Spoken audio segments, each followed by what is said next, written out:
Well, hello there and welcome. I'm Peggy, and it's time to think about Christmas trees and wreaths and all the things that go with it. And I have two people here that are both, I think, unique. And we're going to talk about the giving tree. And when I heard about this, I thought, what is the giving tree?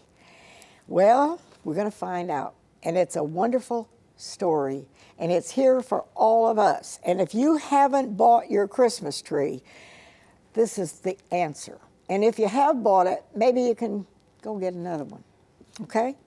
But I want to introduce to you now Kim Warren Page. She happens to be the mother of 6 children, a busy lady, but she's gotten involved in this. And next to her is my friend, McLeod. And Wink is a unique human being.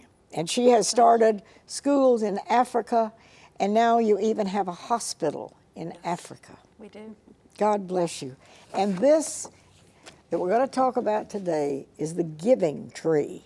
And I thought, what is that? Well, it's a Christmas tree lot. But if you buy a Christmas tree or a handmade wreath or whatever from this lot, everything goes to charity. Do I have that right? That is correct. Okay, that's a wonderful thing. So you have 4 or 5 different charities. Yes, ma'am.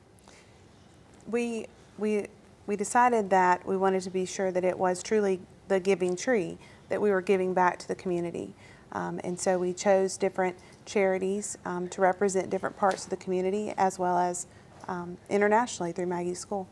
And of course we have the children's cancer, and then Maggie's School in Africa, which my friend Wink McLeod started, and it's named for my daughter, your daughter, Maggie. That was killed in a car accident. And she died 10 in a years car ago. accident, and so out of all of that tragedy has come hope and everything for hundreds of people. 919 children. 919 children in Africa, and have a school, and now you have a hospital.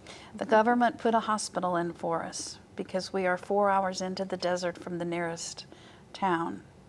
So with all of the children and the villagers, they decided So to. if you buy a Christmas tree from the giving tree, a lot of people will be blessed. Mm-hmm. Yes. Okay, so this is exciting to me.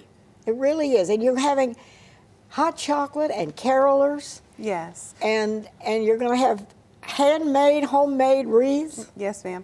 We want it to be an experience for the community, for the people that come. Our mission is to share the love of Christ with every visitor, whether they know it or not. We'll have different groups volunteering every night and on Saturdays.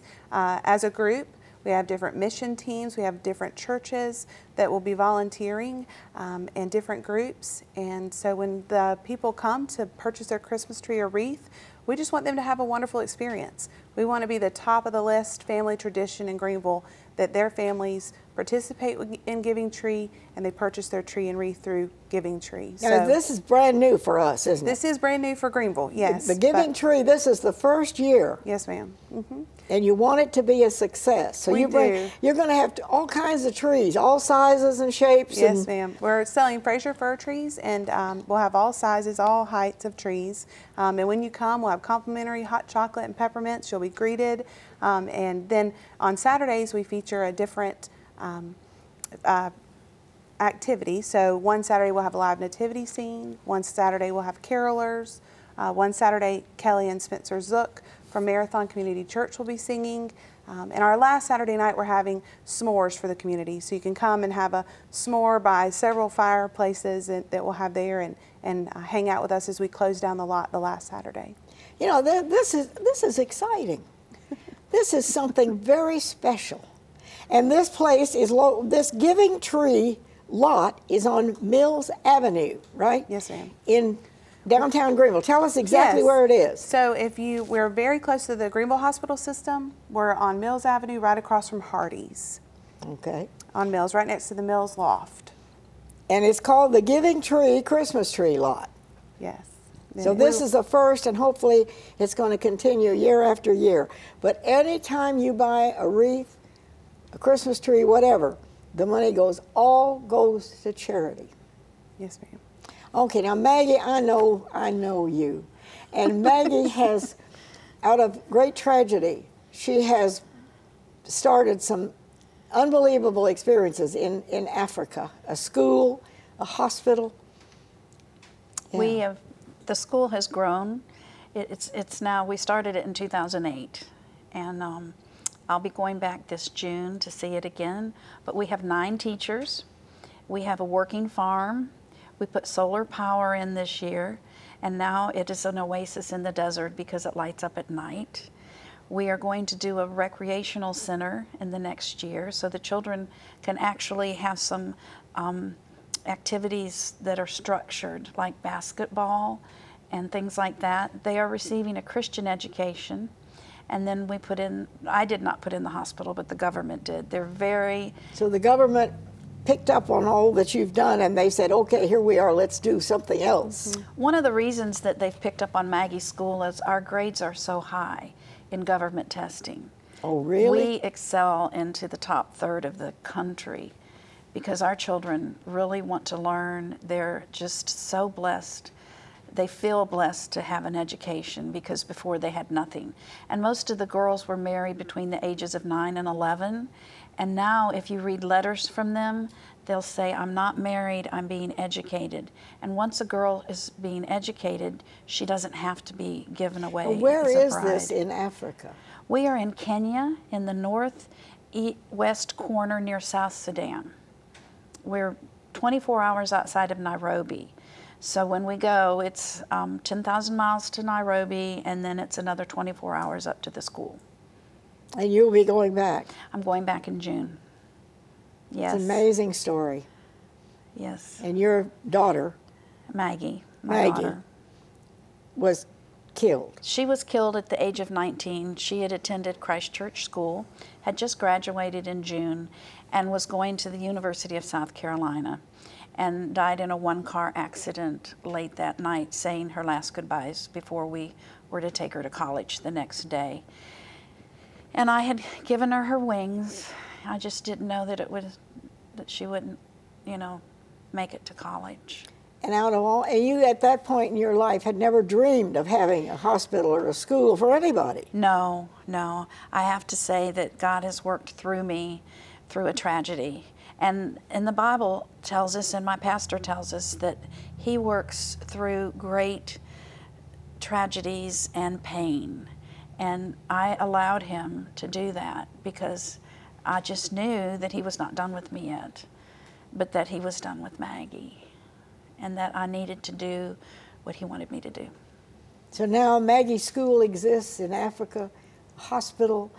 How many children do you have over there now? 919 enrolled. 919 children enrolled in this school. And we also do adult education in the evenings. And now that they have light, a lot of the students stay and study late at night. And see, I call McLeod a quiet woman. And out of the dignity that she brings, all this enormous growth has happened, and I love you for it. I just sit in awe of you. And we have a phone number, which we'll put up. And even if you bought a Christmas tree, go get another one.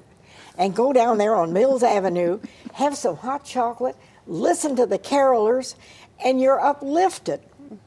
This is what it's all about. And the money that you take in from buying a wreath or a Christmas tree or whatever goes right to charity. Correct. And to piggyback off of what Wink said, our family has experienced many tragedies. Maggie passed away. A year later, my sister passed away. Wink's husband, John, passed away. And most recently, we lost my mother in June. And that's what the Giving Tree has grown from.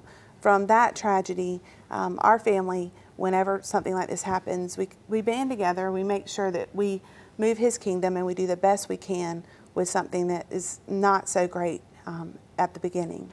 So this idea was born a while back with the Tanksleys, Sharon and Mike Tanksley and their son Adam. They have the Adam Falk Tanksley Foundation, and they give money to childhood cancer research.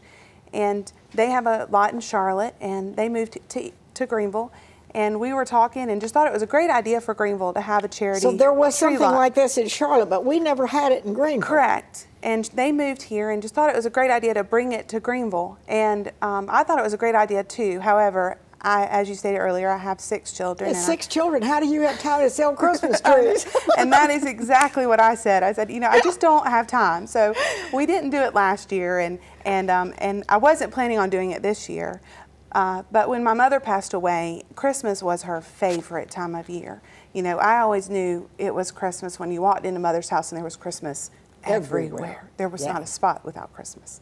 So I just knew that God was preparing us and preparing our family with this idea that would really allow us to give back during this time.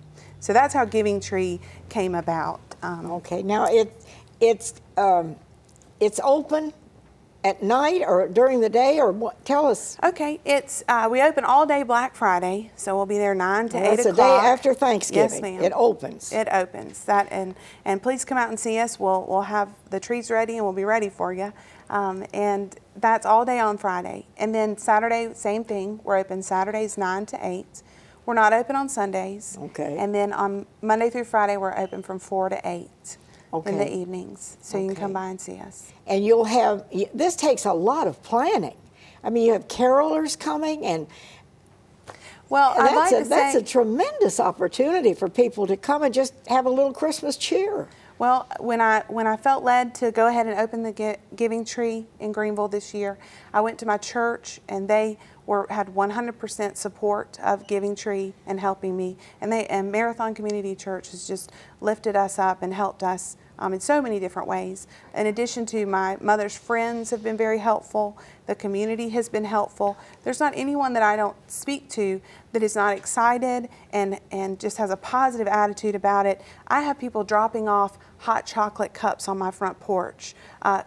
Jars, containers of hot chocolate just arrive on my porch because they just want to be a part of it. They just want to be a part of a Giving Tree for Christmas. We're going to take a quick break and come back, but this is something so worthwhile.